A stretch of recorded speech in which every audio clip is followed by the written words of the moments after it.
ওমর যখন তলোয়ার নিয়ে গেলেন আল্লাহর নবীকে কতল করার জন্য, মাথা আলাদা করার জন্য, 100 উট পুরস্কার পাবে। যখন উমর চলে যাচ্ছেন তলোয়ার নিয়ে আল্লাহর নবীর মাথা আলাদা করার জন্য, সাদ ইবনে আবি ওয়াক্কাস রাদিয়াল্লাহু তাআলা আনহুর কথা বর্ণনা আসছে, তার সঙ্গে দেখা। ভাই উমর, এত গর্জন দিয়ে কোথায় যাচ্ছ? বলে কি বলো? এত গর্জন দিয়ে এত দ্রুত গতিতে কোথায় যাও? যে শুনেছি মুহাম্মদ নামে একজন ব্যক্তি মক্কায় নবী দাবি করে, সে অনেক দুশ্মনী করতেছে, তার গর্দান নিয়ে যাব। যখন এই কথা বললেন, সাদ ইবনে আবি ওয়াক্কাস রাদিয়াল্লাহু তাআলা আনহু ডাক দিয়ে বলে, ভাই উমর, মুহাম্মাদের গর্দান নেওয়ার আগে তুমি তোমার ভগ্নিপতি এবং বোনের বাড়ির একটু খোঁজ নিয়ে যাও। রক্ত গরম হয়ে গেল, আমার বোনের বাড়ি কেন যাব? বলে যাও আগে। হযরত উমর পথকে অতিক্রম করে উল্টা দিকে যায়, যখন বোনের বাড়ির ভিতরে ঢুকছে, ঢোকার পরে দেখে দরজা লাগানো, দরজা বাহির থেকে কোনো শব্দ করে না। কেন আসতে বলল দেখি আগে বুঝি। গোপনে গোপনে বোঝার জন্য চেষ্টা করলেন। দরজার কাছে যখন কান্ডা লাগাই দিয়েছেন, তখন দেখে ভগ্নিপতি এবং বোন দুইজনে আল্লাহর কালাম কুরআনুল কারীম তেলাওয়াত করে। কি করে? কোরআন তেলাওয়াত করে। সূরা তাহা পড়ে, ওয়া আনা খতারতুকা ফাসতামি' লিমা ইউহা ইন্নানি আনাল্লাহ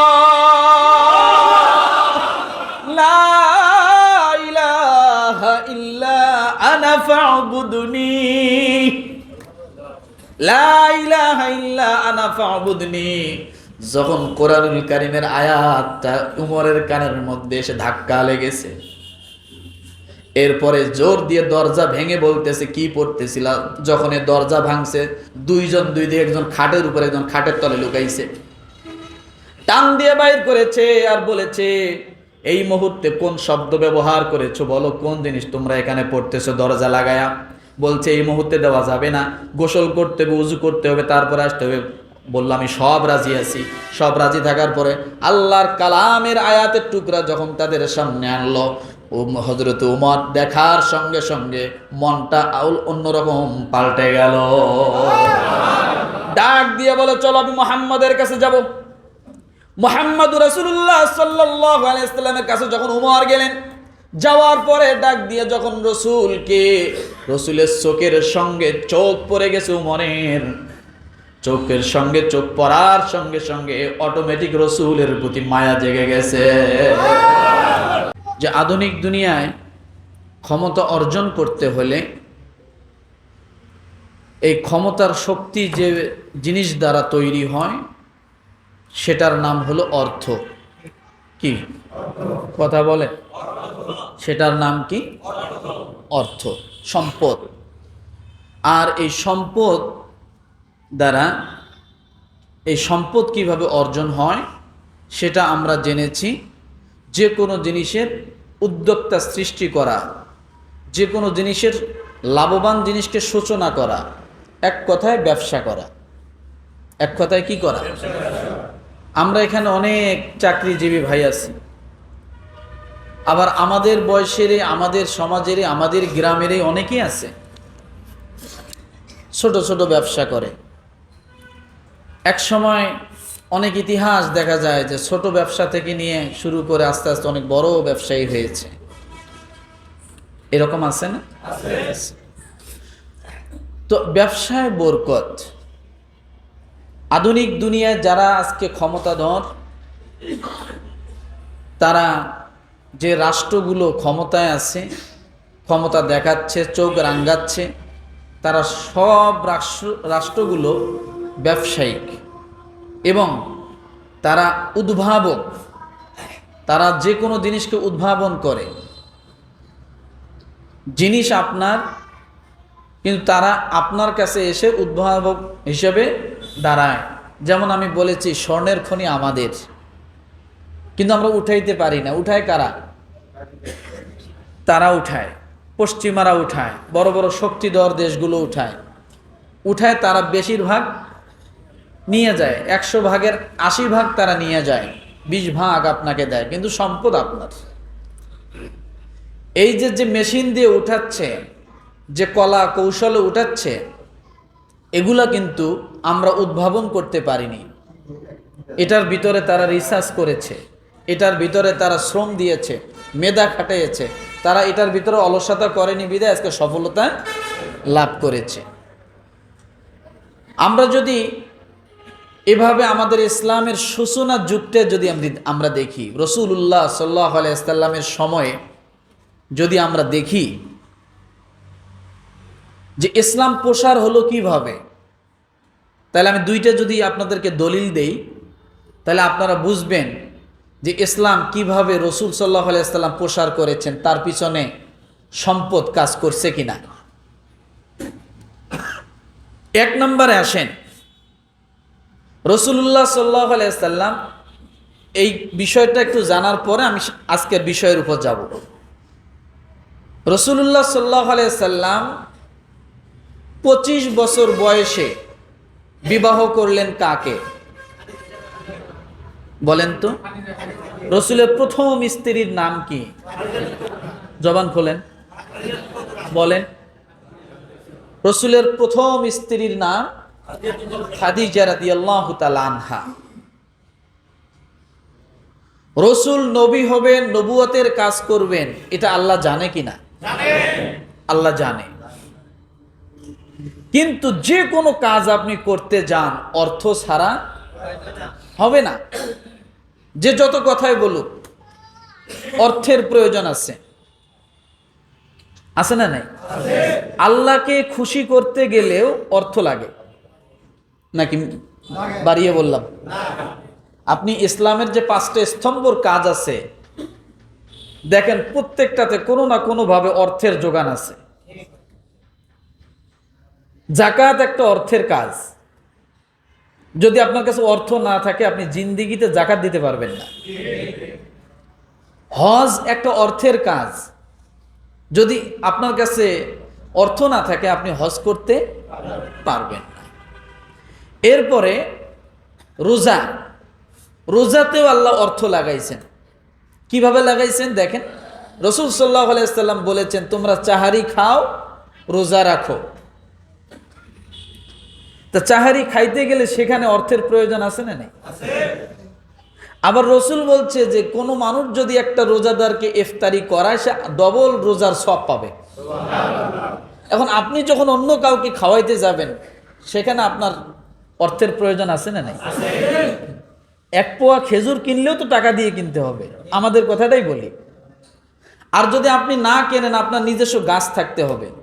তা গাছ থাকলে আপনি সম্পদশালী, ওই খেজুর গাছের মালিক। তাহলে বোঝা গেল ডবল রোজার সওয়াব নিতে গেলেও অর্থের প্রয়োজন। আর রাসূল বলেছেন, তোমরা ইহুদিদের মতো হইও না, সাহারি ছাড়া তোমরা রোজা রাখিও না। সাহারি খাওয়া এটা রাসূলের সুন্নত, এটা বরকত, নিজে খাও। এরপরে বলা হয়েছে, তুমি যদি অপারগ হও, তাহলে তুমি অন্য একজনকে তুমি চাহারি খাওয়াও, ইফতারি করাও। রোজা রাখতে যদি অপারগ হও, তাহলে সেখানেও অর্থের প্রয়োজন, না কি বলেন? এরপরে বলা হয়েছে সালাত। কয়টা গেল? যাকাতের কথা প্রথম বলছি, হজের কথা বলছি, তারপরে কিসের কথা বললাম? রোজার কথা বললাম। এরপরে যদি আপনি আসেন সালাত, আপনি দেখেন আল্লাহ যত জায়গায় সালাতের কথা বলছেন, তত জায়গায় অর্থের কথা বলছেন।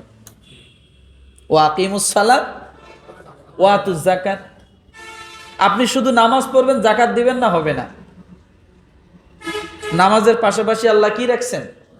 যাকাতের বিধান রাখছেন। তার মানে বোঝা গেল নামাজের সাথে অর্থের একটা সম্পর্ক আছে, আছে না নেই?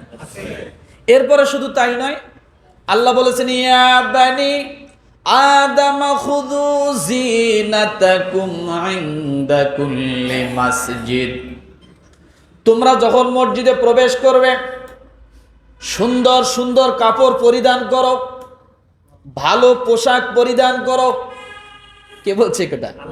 সূরা আরাফ। ইয়া বানি আদম খুযু যিনাতাকুম ইনদা কুল্লি মাসজিদ। তোমরা যখন মসজিদের মধ্যে প্রবেশ করবা তোমরা ভালো ভালো পোশাক পরো, পরিষ্কার পোশাক পরো। তাইলে বোঝা গেল নামাজ যখন পড়তে আসবো ভালো একটা পোশাকের দরকার আছে না? না আছে না? তো ভালো একটা পোশাক মানে টাকা ছাড়া হবে? হবে? হবে না। তো এইভাবে এরপর আপনি যদি ইমানের কথা বলেন, আল্লাহ তখন কি বলেছেন দেখেন, আপনি যখন ইমান এখনো আনেননি, আনবেন। আনার আগে আল্লাহ বলেন ফা'লাম আন্নাহু লা ইলাহা ইল্লাল্লাহু ওয়াস্তাগফির লিযামবিক। আল্লাহ বলেন ইমান আনার আগে ইমানের বিষয়গুলো ভালো করে জেনে নাও। কি করো? ইমান আনার আগে ইমানের বিষয়গুলো ভালো করে জেনে নাও। এবার বলেন জানতে হলে অর্থের খরচ হতে হবে কিনা? কথা বলেন। জানার জন্য অর্থের খরচের প্রয়োজন, কারণ আপনার কাছে যদি অর্থ না থাকে জানা হবে না। এই জন্য অর্থের সাথে আল্লাহ ইসলামের একটা ভালো সম্পর্ক তৈরি করে দিয়েছেন। আল্লাহ নবী জনাবে মুহাম্মদুর রাসূলুল্লাহ সাল্লাল্লাহু আলাইহি ওয়াসাল্লাম 40 বছর বয়সে তিনি নবুয়তের স্বঘোষিত স্থান, নবুয়তের স্বঘোষিত নবুয়ত প্রাপ্ত হয়ে যাবেন। আল্লাহ প্রকাশ করে দেবেন তিনি নবী কোরআনের মাধ্যমে। কিন্তু রাসূলুল্লাহ সাল্লাল্লাহু আলাইহি ওয়াসাল্লাম তাকে 25 বছর বয়সে একজন ব্যবসায়ীর সঙ্গে সম্পর্ক করে দিলেন। কার সঙ্গে? কথা বলেন না। 25 বছর বয়সে আল্লাহ তাআলা একজন ব্যবসায়ীর সঙ্গে সম্পর্ক করে দিলেন। আল্লাহর নবী খাদিজাতুল কুবরা রাদিয়াল্লাহু তাআলা আনহার কাছে তার চাচা নিয়ে যা দিলেন, আমার একটা ভাতিজা আছে ইতিম, তাকে তোমার ব্যবসাতে আমি বিশ্বস্ততার সঙ্গে দিতে পারি।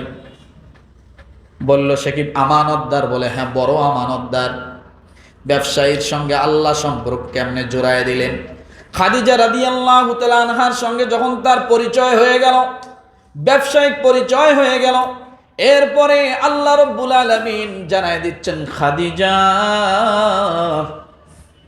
এবার তোমার জন্য হলো উত্তম সময় সুযোগ। তুমি যদি এই আমানতদারকে আল আমিনকে বিশ্বস্তটাকে আপন বানায় নিতে পারো, আল্লাহ তাআলা তোমার দু জাহান বড় কামিয়াব করে দিবে। আর আল্লাহ ভালো জানেন আমার নবী যদি নবুয়ত প্রাপ্তি হয়, দাওয়াতের কাজ করে, অর্থের প্রয়োজন হবে। হবে কি হবে না? আল্লাহ এমন সুন্দর করে ঘটনা চক্র করে দিয়ে রব্বুল আলামিন খাদিজার সঙ্গে আমার রাসূলকে বিবাহ করায় দিলেন। আল্লাহ জানায় দিলেন নবীজি আপনার অর্থের কোনো চিন্তা নাই, এই খাদিজার যত সম্পদ আছে সব সম্পদ আমি আল্লাহ আপনার জন্য হালাল করে দিলাম, সব আপনাকে মালিক বানায় দিলাম। সুবহানাল্লাহ বলে। সব কি করলাম? আপনাকে মালিক বানায় দিলাম। আপনি কিসের চিন্তা করেন? আল্লাহর নবী যখন খাদিজাতুল কুবরা রাদিয়াল্লাহু তাআলা আনহাকে বিবাহ করলেন, এরপরে খাদিজাতুল কুবরা রাদিয়াল্লাহু তাআলা আনহা একদিন ডাক দিয়ে বলে, স্বামী আপনি কোনো চিন্তা করবেন না, আমি খাদিজা বয়োজ্যেষ্ঠ হয়ে যাচ্ছি, আমার এত কিছু স্মরণ থাকে না, আজকে থেকে আমার যত সম্পদ আছে সব সম্পদ আমি আপনার জন্য বিলীন করে দিয়ে দিলাম। রাসূল শক্তিশালী হয়ে গেলেন অর্থের দিক থেকে। এরপরে আল্লাহর নবী দাওয়াতের কাজ শুরু করে দিলেন। দাওয়াতের কাজ যখন শুরু করে দিলেন, অর্থের যোগানের ব্যবস্থা আছে না নাই? জোরে বলেন। গরিব গরিব সাহাবীরা আল্লাহ রসুলের কাছে আসে ইসলাম গ্রহণ করে, আল্লাহর নবী তাদের খাওয়া থাকার ব্যবস্থা শুরু করে দিলেন। এরপরে ওই যে অর্থ সম্পদ থেকে আল্লাহ তাআলা তার ব্যবস্থা করলেন। তাহলে বোঝা গেল ইসলাম প্রসারিত হওয়ার শুরুর দিক থেকে অর্থের যোগানের প্রয়োজন ছিল, আল্লাহ ব্যবস্থা করছেন। কার মাধ্যমে? খাদিজার মাধ্যমে। খাদিজার সব সম্পদের মালিক খাদিজা রাদিয়াল্লাহু তাআলা আনহা আল্লাহর নবীকে দান করে দিলেন। ইয়া রাসূলুল্লাহ, আমার ব্যবসার যত সম্পদ আছে সব আপনার ইসলামের জন্য আমি দিয়ে দিলাম। খাদিজার সম্পদ দিয়ে যখন মক্কায় বিচরণ শুরু করলেন, ইসলামের দাওয়াত দেন, বিভিন্ন পর্যায়ে কাজ করেন। একজন অভাবী মহিলাকে দেখলে তার খাবারের ব্যবস্থা করেন। আল্লাহর নবী অল্প অল্প বাজার করে করে গরিব মানুষের বাড়ি বাড়ি পৌঁছায়া দেন। এইভাবে খাদিজার সম্পদ দিয়ে ইসলামের দিকে মানুষকে আকৃষ্ট করা শুরু করলেন। এখন নবীজি আর মক্কায় থাকতে পারেন না। কে? নবীজি আর মক্কায় থাকতে পারেন না। 13 বছর কেটে গেল। এবার রাসূলকে মক্কা থেকে চলে যেতে হবে কোথায়? জোরে বলেন। মক্কা থেকে আল্লাহর নবীকে চলে যেতে হবে মদিনায়। কিন্তু মদিনায় তো আর খাদিজা নাই। আমি গত সপ্তাহে বলেছিলাম পৃথিবীর জমিনে সবচাইতে অভাবী মানুষ ছিল হলো মদিনার মানুষ। সেই সময় সবচাইতে অভাবী ছিল। আর ওই অভাবীদের কাছে শরণার্থী হয়ে গেল কারা? মক্কার মানুষরা। ভুলে যান নাকি?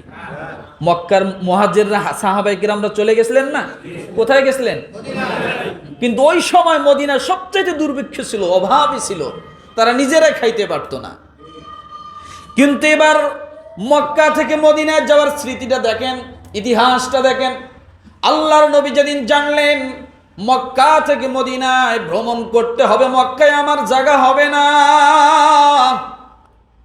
কাফেররা আমাকে মেরে ফেলবে, মক্কায় থাকতে দিবে না। আল্লাহর নবীর তখন সাহাবী ছিলেন উমর। কে ছিলেন? ছিলেন আলী। কে ছিলেন? ছিলেন আবু বকর, ছিলেন ওসমান, বড় বড় সাহাবায়ে কেরামরা তখন ছিলেন। কিন্তু আল্লাহর নবী উমরের মতো সাহসী সাহাবীকে আল্লাহর নবী বললেন না যে আমি হিজরত করব। কারণ সবচাইতে শক্তিধর এবং সাহসী ব্যক্তির সঙ্গে রাস্তায় চললে তো সাহস এমনিই বাড়ে নাকি? সাহস বাড়ে না? শক্তিধর ব্যক্তি ছিলেন হযরত উমর। ইসলাম গ্রহণ করার আগে প্রতিদিন সে তার তলোয়ারের মধ্যে বিষ ব্যবহার করত। আমরা যেমন তেল ব্যবহার করি লোহার জিনিসে যাতে জং না ধরে, আল্লাহর নবীকে মারার জন্য হযরত উমর প্রতিদিন বিষ ব্যবহার করত তলোয়ারে, সাজায় গুজায় রাখতো প্রতিদিন। আর বারবার তলোয়ার দেখতো, এইটা দিয়ে মুহাম্মদের কল্লা আমি কেটে ফেলবো। কত বড় শক্তিশালী এবং কত বড় সাহসওয়ালা হলে এই কাজ করার জন্য সামনে আগা হয়। কথা ঠিক কিনা? আল্লাহ পাক রব্বুল আলামিন ডাক দিয়ে বলে, উমর তুমি তলোয়ার ধার দাও, আর আমি আল্লাহ ঢাল হিসেবে তোমার জন্য তোমার ঘরের মধ্যে ব্যবস্থা করে রাখছি। উমর যখন তলোয়ার নিয়ে গেলেন আল্লাহর নবীকে কতল করার জন্য, মাথা আলাদা করার জন্য, 100 উট পুরস্কার পাবে। যখন উমর চলে যাচ্ছেন তলোয়ার নিয়ে আল্লাহর নবীর মাথা আলাদা করার জন্য, সাদ ইবনে আবি ওয়াক্কাস রাদিয়াল্লাহু তাআলা আনহুর কথা বর্ণনায় আসছে, তার সঙ্গে দেখা। ভাই উমর, এত গর্জন দিয়ে কোথায় যাচ্ছ? বলে কি বলো? এত গর্জন দিয়ে এত দ্রুত গতিতে কোথায় যাও? যে শুনেছি মুহাম্মদ নামে একজন ব্যক্তি মক্কায় নবী দাবি করে, সে অনেক দুষ্কর্ম করতেছে, তার গর্দান নিয়ে যাব। যখন এই কথা বললেন, সাদ ইবনে আবি ওয়াক্কাস রাদিয়াল্লাহু তাআলা আনহু ডাক দিয়ে বলে, ভাই উমর, মুহাম্মাদের গর্দান নেওয়ার আগে তুমি তোমার ভগ্নিপতি এবং বোনের বাড়ির একটু খোঁজ নিয়ে যাও। রক্ত গরম হয়ে গেল, আমার বোনের বাড়ি কেন যাব? বলে যাও আগে। হযরত উমর পথকে অতিক্রম করে উল্টা দিকে যায়, যখন বোনের বাড়ির ভিতরে ঢুকছে, ঢোকার পরে দেখে দরজা লাগানো, দরজা বাহির থেকে কোনো শব্দ করে না। কেন আসতে বলল দেখি আগে বুঝি। গোপনে গোপনে বোঝার জন্য চেষ্টা করলেন। দরজার কাছে যখন কান্ডা লাগাই দিয়েছেন, তখন দেখে ভগ্নিপতি এবং বোন দুইজনে আল্লাহর কালাম কুরআনুল কারীম তেলাওয়াত করে। কি করে? কোরআন তেলাওয়াত করে। সূরা তাহা পড়ে, ওয়া আনা খতারতুকা ফাসতামি' লিমা ইউহা ইন্নানি আনাল্লাহ লা ইলাহা ইল্লা আনা ফা'বুদনি লা ইলাহা ইল্লা আনা ফা'বুদনি যখন কোরআনুল কারীমের আয়াতটা উমরের কানের মধ্যে এসে ধাক্কা লেগেছে, এরপরে জোর দিয়ে দরজা ভেঙে বলতেছে কি পড়তেছিল। যখন এই দরজা ভাঙছে, দুইজন দুই দিকে, একজন খাটের উপরে, একজন খাটের তলে লুকাইছে, টান দিয়ে বাইর করেছে আর বলেছে, এই মুহূর্তে কোন শব্দ ব্যবহার করেছো বলো, কোন জিনিস তোমরা এখানে পড়তেছো দরজা লাগায়া? বলছে এই মুহূর্তে দেওয়া যাবে না, গোসল করতে হবে, উজু করতে হবে, তারপরে আসতে হবে। বললাম আমি সব রাজি আছি। সব রাজি থাকার পরে আল্লাহর কালামের আয়াতের টুকরা যখন তাদের সামনে আনলো, হযরত উমর দেখার সঙ্গে সঙ্গে মনটা অন্যরকম পাল্টে গেল। ডাক দিয়ে বলে, চলো আমি মুহাম্মাদের কাছে যাব। মুহাম্মদুর রাসূলুল্লাহ সাল্লাল্লাহু আলাইহি ওয়াসাল্লামের কাছে যখন উমর গেলেন, যাওয়ার পরে ডাক দিয়ে যখন রসুলের চোখের সঙ্গে চোখ পড়ে গেছে, উমরের চোখের সঙ্গে চোখ পড়ার সঙ্গে সঙ্গে অটোমেটিক রসুলের প্রতি মায়া জেগে গেছে। কেন এই কথা বললাম, এটা বলার উদ্দেশ্য না। রসুল যখন হিজরত করেন তখন উমরের মতো সাহাবী ছিল কি ছিল না? জোরে বলেন, ছিল কি ছিল না? যে উমর ঘোষণা করেছেন, রসুল আপনি নামাজে দাঁড়ান, আমি উমর উপস্থিত। এমন কোন মায়ের পেটে জন্মগ্রহণ করে নাই কোন ব্যক্তি, আমি উপস্থিত থাকা অবস্থা আপনার কোন আক্রমণ করে, আপনার কোন ক্ষতি করে, আমি উমর দাঁড়িয়ে আছি, আপনি নামাজে দাঁড়িয়ে যান। কিন্তু হিজরতের সময় উমর উপস্থিত। আল্লাহর নবী উমরকে বললেন না, ওসমানকে বললেন না, আলী রাদিয়াল্লাহু তাআলা আনহুকে তো রেখেই চলে গেলেন তার বিছানায়। সাথী করলেন কাকে? আবু বকর সিদ্দিক রাদিয়াল্লাহু তাআলা আনহুকে আগে বলেছিলেন, আবু বকর আমার মনে হয় মক্কায় থাকা হবে না, আমাকে মক্কা ছেড়ে মদিনায় যেতে হবে। কিন্তু আবু বকর, আমি আমার সাথী হিসেবে উমরকে না, ওসমানকে না, আলীকে না, আমার সাথী হিসেবে আমি তোমাকে সঙ্গে নিতে চাই। যেই দিন আল্লাহর নবী বললেন, আবু বকর